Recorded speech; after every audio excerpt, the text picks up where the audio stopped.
রাজধানীর মিরপুর 10 এলাকায় প্রকাশ্য দিবালোকে মানি এক্সচেঞ্জ ব্যবসায়ীর কাছ থেকে 21 লাখ টাকা ও বৈদেশিক মুদ্রা ছিনতাইয়ের ঘটনায় 6 জনকে গ্রেফতার করেছে ডিএমপির গোয়েন্দা বিভাগ।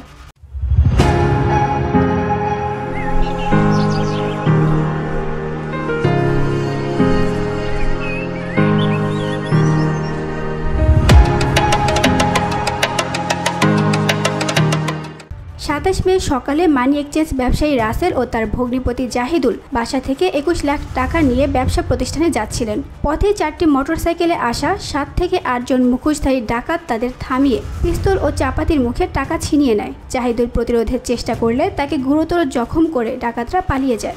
তদন্ত কার্যক্রম করে ঘটনার রহস্য উদ্ঘাটন, জড়িতদের গ্রেপ্তার, ব্যবহৃত অস্ত্র ও গাড়ি উদ্ধারের লক্ষ্যে তারা মাঠে নামে। তথ্য প্রযুক্তি ব্যবহার করে এবং গোয়েন্দা তথ্যের বিশ্লেষণে প্রাপ্ত তথ্যের ভিত্তিতে ডিবি টিম ঘটনায় ব্যবহৃত একটি হাইয়েস মাইক্রোবাস শনাক্ত করে। অভিযান পরিচালনা করে মাইক্রোবাসের চালক জাফর, বয়স 33, তাকে গ্রেপ্তার করতে সক্ষম হয়। এই ঘটনার ভিডিও দ্রুত সামাজিক যোগাযোগ মাধ্যমে ছড়িয়ে পড়ে। ভুক্তভোগীদের অভিযোগে মিরপুর মডেল থানায় একটি মামলা দায়ের করা হয়। তদন্তে প্রথমে ডাকাতির কাজে ব্যবহৃত মাইক্রোবাসের চালক জাফরকে গ্রেফতার করা হয়। এরপর ঢাকা, বরিশাল, ময়মনসিংহ, যশোর সহ দেশের বিভিন্ন জেলায় অভিযান চালিয়ে আরও 5 জনকে গ্রেফতার করা হয়। প্রাথমিকভাবে জিজ্ঞাসাবাদে জাফর মাইক্রোবাসটি ডাকাতির কাজে ব্যবহার হয়েছে মর্মে আমাদের কাছে স্বীকার করে। ডিবি টিম তার দেওয়া তথ্য মতে গাজীপুর টঙ্গী এলাকা থেকে মাইক্রোবাসটি উদ্ধার করে জব্দ করে।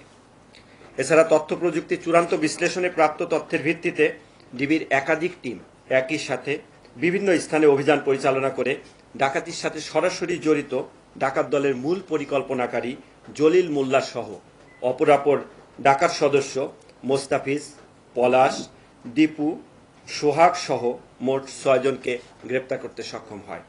অভিযান চালিয়ে উদ্ধার করা হয় লুটকৃত 5 লাখ টাকা, 106টি বৈদেশিক মুদ্রা, 2,12,000 জাল টাকা, 3টি মোটরসাইকেল ও একটি মাইক্রোবাস।